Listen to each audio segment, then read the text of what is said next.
to catch a very, slick character like Diddy Kong to recover. You saw that, against Mateo, Solo was able to hit so many edge guards. So let's just see how this set pans out, and then we could check out what grand final sets are. Yeah, absolutely. Though reminder on that winner's final set, Mateo did switch over to the Donkey Kong. You're talking about the matchups. Sometimes it's not about matchups. It's just about who's better. So if Mateo makes it all the way back up there, it'll be interesting to see what the character choices is. However, Haze has every right to fight for that spot as well. Has not had the opportunity to fight Solo yet tonight, and I'm sure would love to have that chance to prove that they are better than Mateo.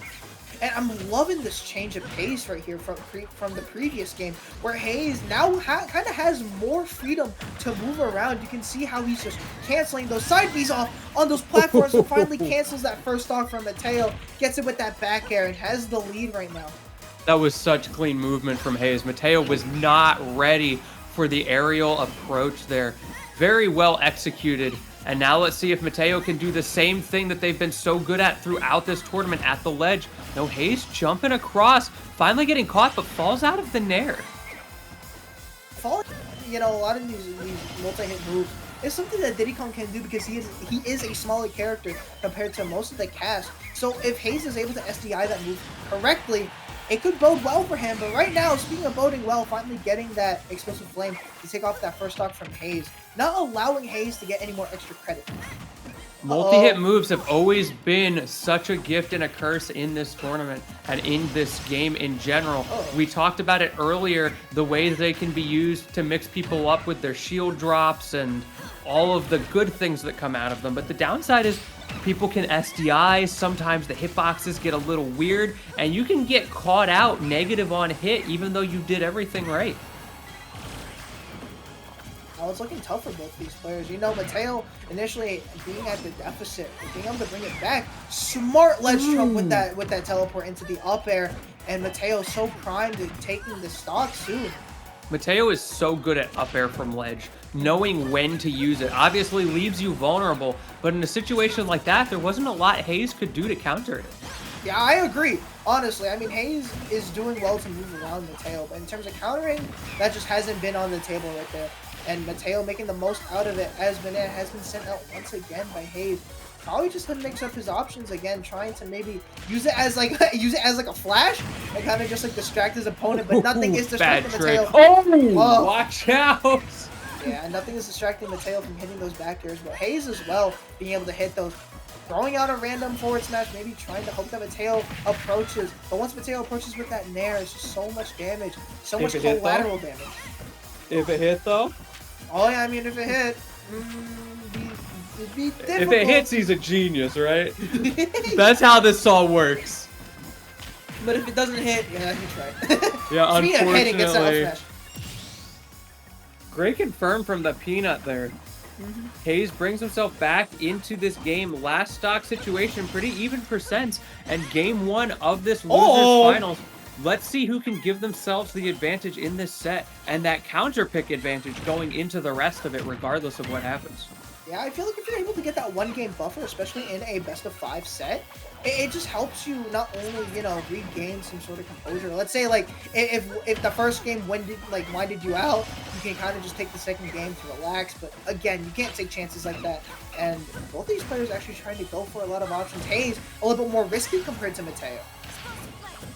Yeah, absolutely. Haze putting himself in another risky situation there, going for the up tilt on shield. Mateo does punish, but not too hard.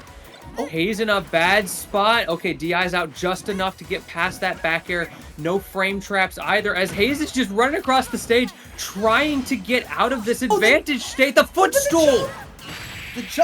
Hold in. Okay, still alive. Mateo, good reaction there. Doesn't get the tech, but does get the DI to stay alive there. Could have been curtains, but Haze still has advantage. Yeah, the drapes haven't been closed fully yet, but it's slowly starting to between both of these players as Haze throwing the bananas towards the stage to potentially catch Mateo. Trying to grab him on the ledge, but that pivot grab might be pivotal. Okay. Doesn't get the kill just yet. Looking for the next one, though. Probably going to kill from pretty much anywhere, so Haze has to be very careful. What is happening? What? I think he's coming back. No, he's not. Commentator's curse. Commentator's curse. The double windbox weird half-hit interactions there.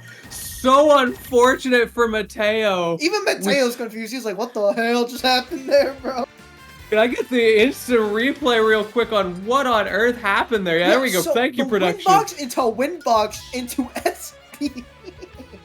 So unfortunate, the wacky trade after it all as well. Really rough for Haze. However, at the same time, Mateo was in the driver's seat there. So it's not unreasonable to expect that Mateo did have that game locked up. Haze needs to make the adaptations before this gets out of hand. Yeah, I mean, it was a close game, honestly. Like game 1 was very close. Now it's just up to Haze to keep it close. And in reality, just in the end of the day, find these confirms, find these kill options.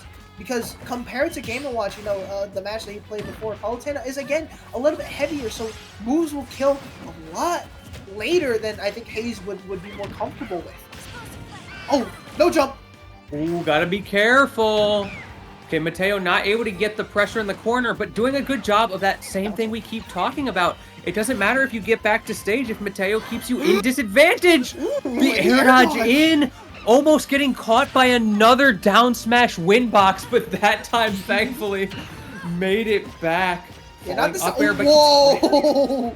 The grab to catch the jump from Mateo was absolutely wild, but Haze running into the bright light that was explosive flame, or explosive light rather, and losing that first stock courtesy of it. That was a great option from Mateo, using that explosive frame when they did. It's so easy to get into the mode of just spamming that move and becoming predictable. And admittedly, it's a great move. But if Haze is ready for it, you can just shield it for free. It's crazy because no matter how... Oh, smart back air. Ooh, I like that, Haze. Yeah, that was nice. Setup. Again, you know, throwing those bananas towards the stage and then re-catching it with, you know, with a back air, potential fair to go for that edge. Oh. No! No, not like this. The momentum was there for Haze, and then the like semi-forced SD there, pulling the trigger too early on the up B, and now you're down a stock against Mateo, who's not going to let you forget it. Bad spot. Okay, comes back, goes for the down air himself, turning around the situation, but Mateo fights out, and now they are just scrambling back and forth. Scrapping, but no metal between both of these guys. A good approaching there from Mateo, again putting on that patented Mateo pressure. Down tilt. That down tilt angle so dirty. Haze answering back though. You gotta find something here. See, the thing is with the way the Haze in this match has been going around, Peanut really hasn't been helping out Haze as much as I think he wants to. It doesn't even really pressure Mateo, as Mateo's just ready for every option. Going for that Z-drop. Oh my god, that shield is small. Ooh, little slow there. Haze not able to get the kill off of it, but at least getting a better situation. Well... So much for that one. It's just shades of winner semis between both of these guys where, you know, Haze is keeping it close, being able to mount on the pressure and be able to rack up the damage against Mateo, but just hasn't... Whoa, there we go, the Rob. Haze is a good Rob. He's a when very in good doubt, Rob. pick a top tier, and pick a top tier Haze has with the ROB, the Mad Villain tag, coming out in spades right now. Yeah, I mean, it's weird because Rob is a very good character compared to Diddy Kong.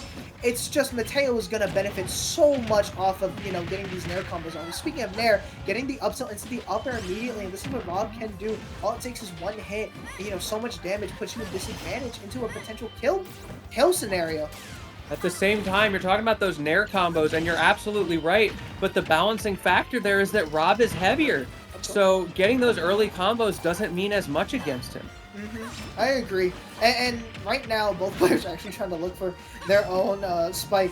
I think Rob definitely has the better spike in terms of the size of it. But right now, getting hit by that Nair, Mateo smartly going for the explosive flame once again, but the burner not gonna save Haze there as Mateo finally finds that first stock with the fair.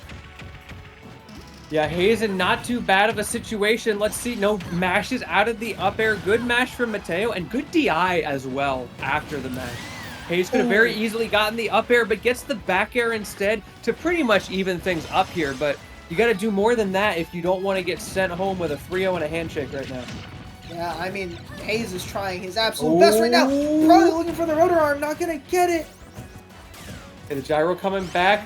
Haze trying to get this spacing, but Mateo zone breaking so well. And now you got to deal with these aerials in the corner as such a big body as Rob.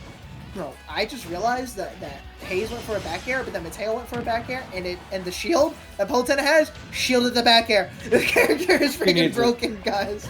She needs it. Yep. Oh, down tilt jab block. Gets the rotary arm. Side B. This is a good spot for Haze. Can he close it out? Ooh, Great stuff covering those ledge options. The back air not going to get the read. However, continuing the pressure. Looking for those rotary arms again. Oh, the SD. Haze is like, yeah, I deserve that from the SD I had, man. Like, yeah, that was what we call skill issue right there. Now Haze in the driver's seat, pushing with that gyro. What can Mateo do to bring this game back before it gets too out of hand? I mean, he's looking very good. Oh, but the read from Mateo catching Haze, trying to recover pretty high. I mean, this is a pretty substantial lead for Haze right now. All he needs is one grab just to send Palutena off stage in disadvantage. Because right now, Haze is looking fine to take the stock. But there you go, gets one there into the double up air, 43%. And this is the problem with Rob in this matchup, is that he's such a big character. Gets hit by that, but you are not gonna escape that back air, just an inevitable move that you're gonna hit. Big hit boxes, big hurt boxes, that is everything. Exactly. The two go hand in hand, and Haze experiencing the pros and cons of both right there. Coming out on top in that game number 3, the character switch working out. But now let's see what Mateo has as far as answers to this Rob. Certainly did not look unwinnable, but still only 44%. No way he's going to. Yeah, I believe. His Palutena can do the trick. I mean, again, in this matchup, I feel like Palutena definitely benefits more off of Nair compared to Rob, because, I mean, I could be eating my own words right now, but the moment that Palutena gets the Nair, albeit a little bit smaller than Rob's Nair, it's just so much damage that's done to Haze, and it could be, you know, irreversible, that damage.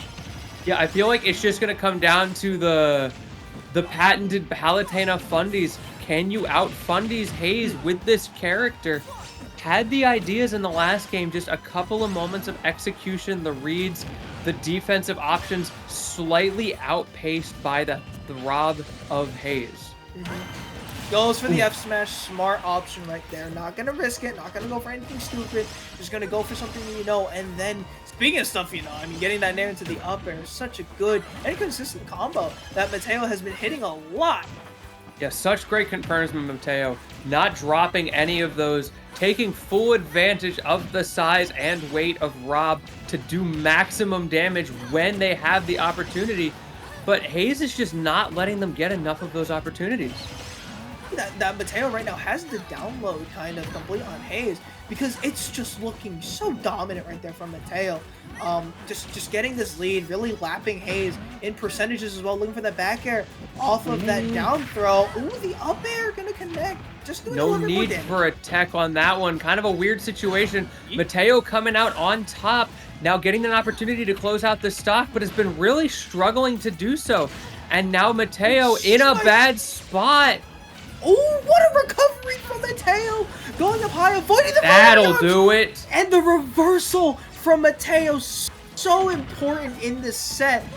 As long as Haze finds the stock, there you go. That was some trash DI from Haze. He was not ready for that explosive flame, but I don't blame him. What a great mix-up and call-out option from Mateo to force that situation. H-box DI, bro. Yeah, the H-box DI absolutely coming in for Mateo there. We'll call it a stage control DI. How about that? Yeah. Just wants to get back to center stage a little faster. And I mean, we're talking about Hungry Bucks now. Can Haze clutch it up, potentially get this comeback? Again, all it really takes is one conversion, you know, off stage with the gyro, and then just getting the rotary arms off, trying to read a jump. Mateo scouting that out pretty quickly, just trying to recover. And Mateo's recovery actually with Palutena has been very good. Right now, Haze trying There's to the look frame for... traps. Yep. I love it. We've seen so many situations like that throughout this set where they've had almost the frame trap setups, but one or the other of them has been slightly out of place with the DI, where the DI reads, but forget reads, unsafe dash attacks on shield. You don't need no reads, you just need a big, fat up smash. And what a B reverse right there to start off Haze on Mateo's last Ooh, be stock. careful. Huge damage. As far as I'm concerned, this is an even game right now. Yeah, pretty much. I mean, I'm loving that Mateo's trying to play patiently, but right now it just seems like it hasn't been working because Haze is you know, Rob is actually able to zone you as well. Like, you can approach with Rob, you can zone with Rob, trying to catch those, the up air. What's the up air? Third time's a charm, and there you go. As that move is just so big. I know, right? Mateo's like, oh, it's not gonna happen the first time. Oh, it's not gonna happen the second time. Oh, the third time? Nah, you ain't escaping that this time. Yeah, and Mateo going to grand finals on the loser side. The run back. We saw, yeah, too clean indeed. Taking it 3-1. Reminiscent of winners semis. Call that consistency. Haze tried to make the Rob work. It took a game, but in the end, Mateo just a little bit cleaner. Got the nooch like we were talking about. Found just slightly more openings than Haze, I feel like, in that last game. And now gets rewarded for it with the opportunity to run it back against Sola. Which begs the question, Donkey Kong? Usually. I mean, if Sola knows, then Sola's just gonna go to Byleth. But I feel like Mateo's gonna toughen out the first game with Palutena, and maybe the Donkey Kong was a one-time thing for all we know. I could see that. We could see Mateo, you know, bring back the Donkey Kong because it was working, it was cooking. Or you could go for the double blind pick, right? Try to psych him out. Like, if you're gonna go Palutena game 1, you might as well call for a double blind, right? Yeah. Because it's win-win. Pretty much. But I feel like in the double blind, Sola has to just go for the safe hero. Yeah, I mean, it's been working. His hero is very good. Like, as you saw, it's been able to knock down a lot of very good players in this tournament. And that's what's gotten him to grand finals. That hero is just able to rotate and just be able to go through his menu pretty quickly. You know, getting all the buffs that he needs, really.